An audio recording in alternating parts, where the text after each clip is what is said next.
Hello बच्चों, कैसे हैं आप लोग? बेटा मैं उम्मीद करता हूं कि आप लोग बहुत बढ़िया हो गए, अपनी पढ़ाई लिखाई आप लोग बहुत मस्त और झकास तरीके से कर रहे होगे। तो जैसा कि पता कि हम लोग का चैप्टर ट्रायंगल चला, तो इसमें हमने ट्रायंगल के इंट्रोडक्शन का वीडियो मैंने पोस्ट किया। तो उसमें मैंने ट्रायंगल में जो हम लोग स्कूल में जो पढ़ना है, जो एग्जाम के पॉइंट ऑफ व्यू से इंपॉर्टेंट है, हमने उसको वहाँ पर बात करी थी। अब यहाँ पर हम अपने टॉपिक मतलब जो हमारा मैथ्स का जो है ना ट्रायंगल है क्लास 10 का, उसमें हम पहली थ्योरम की ओर यहाँ पर चलते हैं। तो पहली थ्योरम बहुत ही इंपॉर्टेंट थ्योरम है और एक ही दो थ्योरम यहाँ पर है, ज़्यादा आपके थ्योरम है नहीं। लेकिन क्वेश्चंस में जिन जिन थ्योरम का यूज होगा वो मैं आपको क्वेश्चन सॉल्व करते समय आपको बताता रहूंगा, और वो क्वेश्चन एग्जाम के पॉइंट ऑफ व्यू से काफ़ी ज़्यादा इंपॉर्टेंट क्वेश्चन होंगे। ठीक, तो पहली थ्योरम है, इसको हम लोग थेल्स थ्योरम बोलते हैं, और इसी का दूसरा नाम क्या हो जाएगा? बेसिक प्रोपोर्शनलिटी थ्योरम आपकी हो जाएगी। इसका स्टेटमेंट क्या होता है? कह रहा है if a line is drawn parallel to one side of a triangle intersecting the other two sides in distinct, ठीक है, पॉइंट कह रहा then the other two sides are divided in a same ratio. जो other दो आपके दो side होंगी वो सेम रेशियो में डिवाइड हो जाएंगी। अब इसका यहाँ देखो, जैसे मान लो ये कह रहा है कि कोई आपका ट्रायंगल जैसे हो जाएगा, थोड़ा बड़ा ट्रायंगल बनाते हैं, इसमें ट्रायंगल फिगर का तो सारा काम इसमें होता है। ये मान लो क्या हो जाएगा, ये बेटा मान लो अगर आपका ट्रायंगल यहाँ दिया गया है, तो ये ए हो जाएगा, ये आपका बी हो जाएगा, ये आपका सी आ जाएगा। ए बी सी आपका ट्रायंगल यहाँ पे आ जाएगा। हम लोग यहाँ पर लाइन ड्रॉ कर देते हैं ताकि बोर्ड का अच्छे से हम लोग इस्तेमाल कर सकें। अब देखो यहाँ पर अगर ये आपका ट्रायंगल है, तो कह रहे हैं ट्रायंगल की एक साइड पे कोई पॉइंट ले लो, और ये थर्ड साइड्स के पैरेलल, एक साइड्स के पैरेलल लाइन ड्रॉ करी जाए ऐसे करके। तो ये मान लो AC को भी किसी पॉइंट पर कट करती है, तो नाम इसका नाम बदल देंगे, ये आपका D हो जाएगा, ये आपका E मान लो हो जाएगा। ठीक, तो अगर ऐसे कट करे तो तुमको दिखाना है कि जो ये जो लाइन है ना, इन दो साइड्स को इक्वल रेशियो में डिवाइड करेगी। तो हमें प्रूव क्या करना है? हमें प्रूव करना है कि AD अपान का DB, AD अपान का DB इक्वल क्या हो जाएगा? AE अपान के EC की इक्वल हमको यहाँ पर दिखाना है। तो हमें क्या दिखाना है कि इनका जो रेशियो होगा वो आपका इक्वल रेशियो यहाँ पर आ जाएगा। AD अपान का DB बराबर हमको AE अपान का EC यहाँ पर दिखाना है। तो दोस्तों देखते हैं फिर क्या होता है कहानी इसके आगे की। तो इसको ये इंपॉर्टेंट थ्योरम है, तो आपको तीन नाम से पूछ सकता है, थेल्स थ्योरम के नाम से और ये नाम से, और आपका स्टेटमेंट दे देगा। अगर स्टेटमेंट देगा तो वो क्वेश्चन के तौर पे आपका हो जाएगा। ध्यान देना, हर एक क्वेश्चन आपकी एक थ्योरम होती है ज्योमेट्री में, और हर एक क्वेश्चन आपका मतलब हर एक थ्योरम आपकी क्वेश्चन हो जाएगी, और हर एक क्वेश्चन आपका थ्योरम यहाँ पर होता है। तो देखो सर, हमको ये यहाँ पर प्रूव करना है। अच्छा, हमको गिवन यहाँ क्या दे रखा है? हमको गिवन दे रखा है कि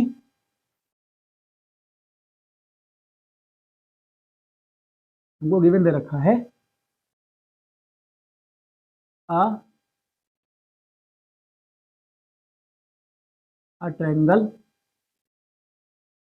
ABC। हमको ट्रायंगल ABC यहाँ पर दे रखा है। ये कह रहा है कि, और हमको क्या दे रखा है कि D पैरेलल टू BC। भाई क्वेश्चन में बोल रहा है कि कोई एक लाइन ड्रॉ करो जो एक लाइन के पैरेलल आपकी होनी चाहिए। तो हमने D लाइन ड्रॉ करी है जो BC के पैरेलल आपको हो जाएगा। इतनी हमको यहाँ पर गिवन दे रखी है। हमको जो प्रूव कर रहे हैं बेटा, हमारा यहाँ पर लिखा गया है। अब देखो इसे हम कंस्ट्रक्शन कर देंगे। भाई थ्योरम में कंस्ट्रक्शन आपको करना ही पड़ता है। तो कंस्ट्रक्शन कुछ इस प्रकार से है कि हम लोग क्या करेंगे कि D को C से मिला देंगे। ध्यान देना, कंस्ट्रक्शन आपका डॉटेड लाइन से यहाँ पर रहेगा। तो हम D को C से मिला देंगे और B को E से मिला देंगे ऐसे। और ध्यान देना, E से AD पर एक एल्टीट्यूड ड्रॉ करेंगे। क्या करेंगे? E से AD पर। तो ये कुछ इस प्रकार का होगा एल्टीट्यूड। ये आपका 90 डिग्री यहाँ पे आ जाएगा, और D से AE पर डाल देंगे एल्टीट्यूड। हम लोग यहाँ पर ड्रॉ कर देंगे इसे। इतना वो कंस्ट्रक्शन यहाँ पर करना पड़ेगा। तो मान लेंगे ये आपका L हो जाएगा, ये आपका M हो जाएगा। L और M आपका यहाँ पर हो जाएगा। अब ध्यान देना, जो हमने किया है उसको हम यहाँ पर लिखते हैं कंस्ट्रक्शन के बारे में। तो हम क्या लिखेंगे? लिखेंगे ज्वाइन नहीं, हम क्या लिखेंगे?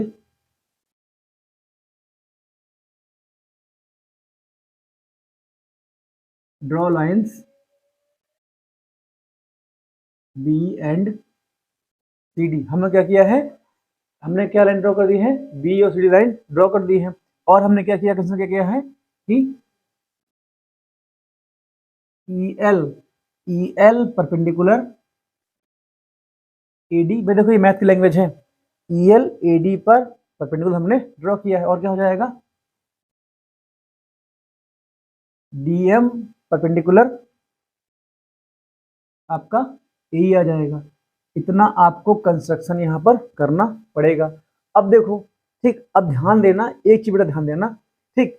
देखो इधर जब हम ऑब्ट्यूज एंगल ट्रायंगल का एरिया निकालते हैं तो ऐसा ट्रायंगल इसमें एक एंगल की वैल्यू, ठीक, जैसे ये थीटा मान लो आपका हो जाएगा, क्या हो जाएगा, अगर थीटा की वैल्यू क्या हो जाए, 90 डिग्री से आपकी बड़ी हो जाए और 180 डिग्री से आपकी कम रहे, तो उसे हम ऑब्ट्यूज एंगल बोलते हैं। तो ध्यान देना, ऑब्ट्यूज एंगल आपका ये हो जाएगा। और ऐसा एंगल मतलब, अब देखो ऐसा ट्रायंगल जिसमें एक एंगल की वैल्यू 90 डिग्री से बड़ी हो जाए और 180 डिग्री से छोटी हो जाए, तो उसे हम ऑब्ट्यूज एंगल ट्रायंगल बोलेंगे। जब हम लोग इसका एरिया निकालते हैं तो हम लोग क्या करते हैं, इस जो आपका मान लो आपका ये ए हो जाएगा, तो ये कॉन्सेप्ट है, अभी हम लोग ये कॉन्सेप्ट वहां पर अप्लाई करेंगे। तो ए बी सी, ध्यान देना, बी को थोड़ा आगे बढ़ाओगे, ऐसे बी को बढ़ा लोगे और ए से बेस पर एक एल्टीट्यूड ड्रॉ करोगे, ये आप ड्रॉ कर दोगे, तो डॉट से आपका ये ड्रॉ हो जाएगा, डॉटेड आपका, ठीक बेटा, एल्टीट्यूड हो जाएगा।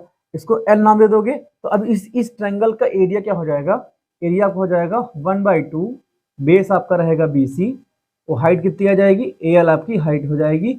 ये कॉन्सेप्ट हम लोग यहाँ पर अप्लाई करेंगे। ये आपका ऑब्ट्यूज एंगल ट्रायंगल की यहाँ पर होता है। अब देखो इसको हम यहाँ पर रख करते हैं, अपने क्वेश्चन की ओर यहाँ पर चलते हैं। ये चीजें आपको पता होने चाहिए थे, तो अच्छे से इसको कर लोगे। अब बेटा यहाँ देखो, ठीक, हम बात करते हैं in triangle A D E, triangle A D में क्या हो जाएगा, तो देखो अब हम लोग क्या लेंगे, जब ए डी ट्रायंगल लो, आपका बेस इसमें क्या हो जाए,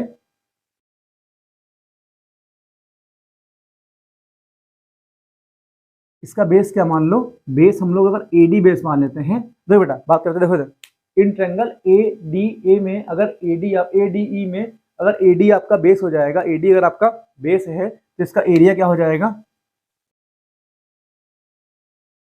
area of triangle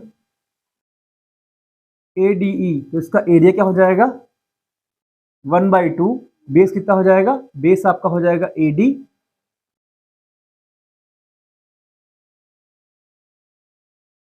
A D base हो जाएगा। और देखो हाइट कितनी हो जाएगी, अभी क्या हो जाएगी, ई एल, ई एल आपकी यहाँ पर हाइट हो जाएगी। इसको हम लोग इक्वेशन 1 मान लेंगे। सिमिलरली जैसे अब देखो अब हम बात करते हैं इन ट्रायंगल, भाई यहाँ देखो, अब ट्रायंगल कौन सा लेना है, ट्रायंगल बी एल ई, बात करते हैं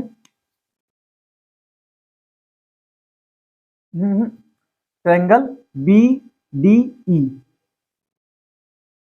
ट्रायंगल बी डी ई। और ध्यान देना, ट्रायंगल बी डी आपका क्या हो जाएगा, ऑब्ट्यूज एंगल ट्रायंगल आपका हो जाएगा, ऑब्ट्यूज एंगल, ऑब्ट्यूज एंगल क्या हो जाएगा, ऑब्ट्यूज एंगल आपका ट्रायंगल हो जाएगा,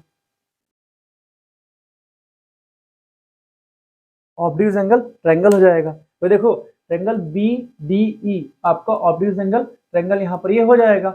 अब यहाँ देखो इधर, अगर ये आपका ये ऑब्ट्यूज एंगल बेटा ट्रायंगल है, तो तुम क्या क्या करोगे, अब बेटा यहाँ देखो, ठीक, समझो यहाँ पर, अब अगर बी डी ई में बी डी आपका बेस हो जाएगा, और ध्यान देना ऑब्ट्यूज एंगल ट्रायंगल मैंने अभी बताया था, इसका एल्टीट्यूड ट्रायंगल के बाहर जाके मिलता है, तो ये आपका ई एल हो जाएगा, ई एल क्या हो जाएगा, ई एल उसका एल्टीट्यूड यहाँ पर हो जाएगा। तो हम लोग अगर इसका एरिया निकालेंगे तो क्या लिखेंगे,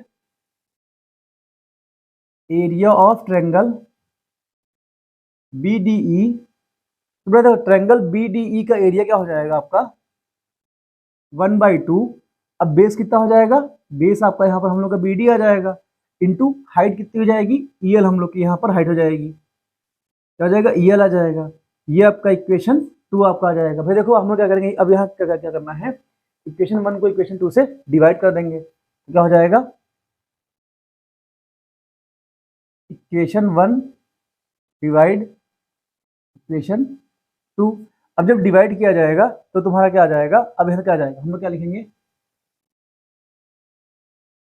area of triangle ADE equal क्या हो जाएगा, 1/2 AD इंटू आपको क्या आ जाएगा, EL आ जाएगा, अपान में क्या आ जाएगा,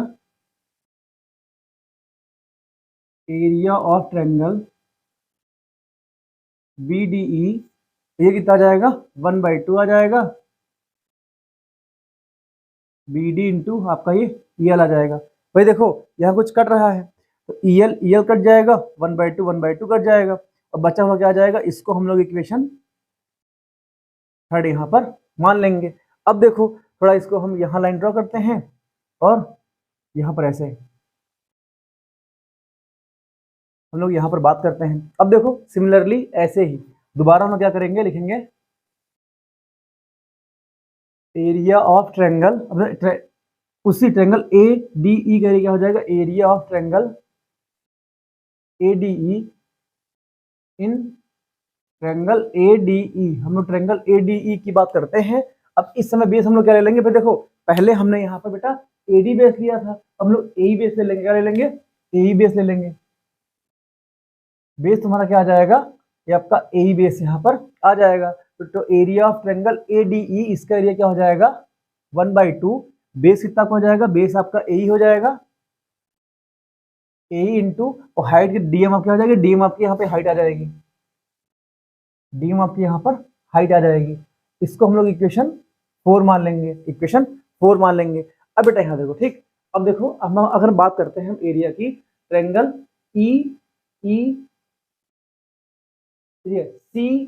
CECDE, इसका एरिया क्या हो जाएगा, बात करते हैं इन ट्रायंगल CDE, इसका एरिया क्या हो जाएगा। भाई देखो ट्रायंगल CDE आपका ऑब्ट्यूज एंगल ट्रायंगल यहाँ पे हो जाएगा। भाई देखो ये वाला एंगल आपका 90 डिग्री से ज्यादा हो जाएगा। अब ध्यान देना बेटा, ये अगर आपका ऑब्ट्यूज एंगल ट्रायंगल यहाँ पर अगर आपका ये हो जाएगा तो भाई देखो तुम्हारा क्या हो जाएगा, ये कि आपका DM इसका एल्टीट्यूड यहाँ पे आ जाएगा, तो इसका एरिया क्या हो जाएगा, एरिया ऑफ ट्रायंगल CDE क्या हो जाएगा, 1/2। अच्छा बेस कितना हो जाएगा, बेस आपका CE हो जाएगा, बेस C क्या हो जाएगा, C इसका बेस हो जाएगा, और इसका एल्टीट्यूड क्या हो जाएगा, इसकी हाइट कितनी हो जाएगी, ये आपकी DM आ जाएगी, क्या आ जाएगी, ये आपकी यहाँ पर DM आ जाएगी। इसको हम लोग इक्वेशन यहाँ पर 5 मान लेंगे। अब देखो बेटा जैसे हमने इक्वेशन फर्स्ट इक्वेशन सेकंड को डिवाइड करके इक्वेशन थर्ड बनाई थी, वैसे हम लोग क्या करेंगे, इक्वेशन फोर्थ को इक्वेशन फिफ्थ को डिवाइड करके इक्वेशन 6 बनाएंगे। तो हम लोग क्या यहाँ क्या लिखेंगे, इक्वेशन फोर्थ डिवाइड क्या हो जाएगा, इक्वेशन 5। जब डिवाइड करोगे तो हम लोग क्या लिखेंगे, एरिया ऑफ ट्रायंगल ADE अपान में क्या हो जाएगा, एरिया ऑफ ट्रायंगल CDE। तो एरिया ऑफ ट्रायंगल AD क्या हो जाएगा, 1/2 AE इंटू आपका DM हो जाएगा, ये क्या हो जाएगा, 1/2 CE इंटू आपका ये DM आ जाएगा। तो DM से एक बार DM कैसे ले जाएगा, 1/2 आपका 1/2 कैसे ले जाएगा। अब ध्यान देना बेटा, ध्यान दो, हमको देखो AD अपान का BD मिल गया है, ठीक, AD अपान का BD मिल गया है। यहाँ देखो AE अपान का CE या AC हमको मिल गया है। यहाँ देखो ट्रायंगल ADE और ट्रायंगल ADE यहाँ लिखा है। तो देखो हमको दिक्कत यहाँ पे खाली बस है, हमको दिक्कत क्या है, एरिया ऑफ ट्रायंगल BDE यहाँ लिखा है और एरिया ऑफ ट्रायंगल CDE लिखा है। अब ध्यान दो, ट्रायंगल BDE वाला ये एरिया आपका हो जाएगा, ये आपका एरिया आ जाएगा, और ट्रायंगल CDE वाला एरिया बेटा हम लोग का ये वाला एरिया हो जाएगा।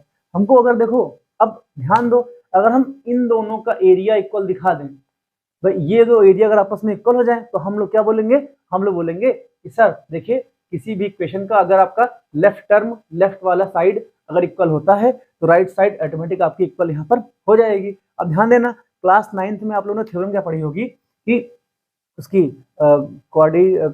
क्वाड्रिलेटरल में थ्योरम रही होगी आपकी, ठीक, उसमें थ्योरम कहती है अगर दो आपकी पैरेलल लाइन है, अगर L पैरेलल M आपका है, ठीक, अगर L आपका M के पैरेलल है और इसको M के लाइन को बेस मान करके अगर आप दो ट्रायंगल ऐसे बनाते हो तो दोनों का एरिया आपस में इक्वल होता है। क्या होता है?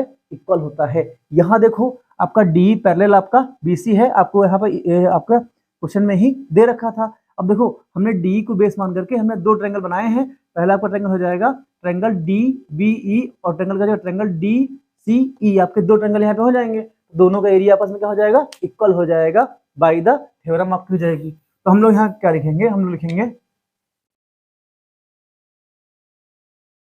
Area of triangle BDE equal क्या हो जाएगा? Area of triangle CDE by theorem.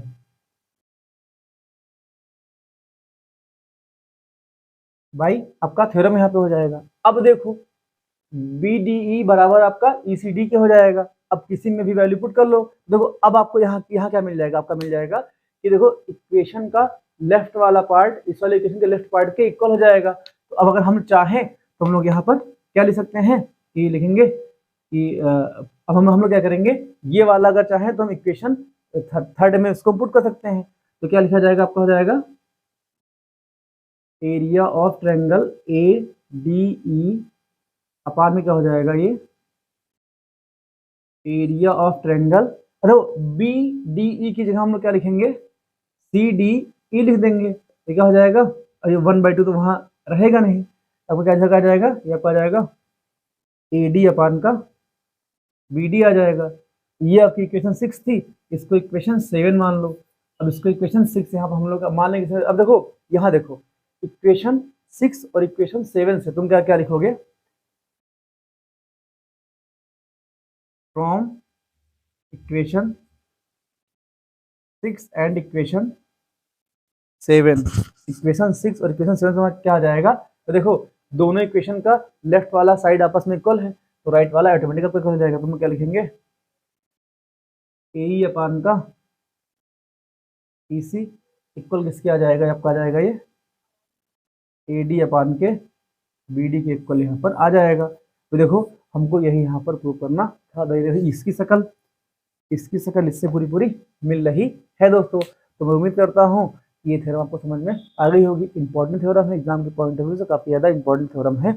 और मान लीजिए अगर पिछले साल में नहीं आई होगी तो इस साल इसके आने के चांसेस हैं, क्योंकि अगर ट्रायंगल में यही थ्योरम ही अच्छी है अकॉर्डिंग टू NCERT सिलेबस।